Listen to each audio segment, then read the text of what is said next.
तो मु ठीक कि भूल मत जनइबे निश्चित जे ओडिशा रे जेमती खाइबा होउची आउ कोठी भी सेमती खाइबा मिलुनी। तो मु किछि दिन तले आपण मानकु काठी इडली बनाइथिला घरे देखैथिली। किए बनैगिरी खाइचोदी मते निश्चित कमेंट सेक्शन में जनइबे।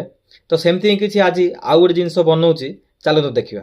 तो प्रथम रांधुआणी परिया पत्र रेडी कर देछन। कैन रांधुआणी सेपटे जीरा सरस मेसिया पत्र पके फुटेगिरी मसला बनया पय चेष्टा चलैछंती। अदा रसुण पेस्ट पके दैछंती, ताने टमाटो पके देले, तापर हल्दी गुंड मरच गुंड मसला गुंड सब पकेगिरी ताको घर घर घर घर करके ताने परिया फिंगी दैछंती। फिंगी देला पर कोन करछंती घांटी की ताको घुड़े देले काई ना सिजी बसे। सेति भीतर कोन करबा हमें पळिलु हमें जंप कलु सुजी पाकु। सुजी गुटी खर खर खर खर खर खर करगिरी ताको रंग करगिरी एपटे परिया सिज जाइथिला ताने गरम पानी पकेगिरी ताको फुटिया को छाड़ देलु।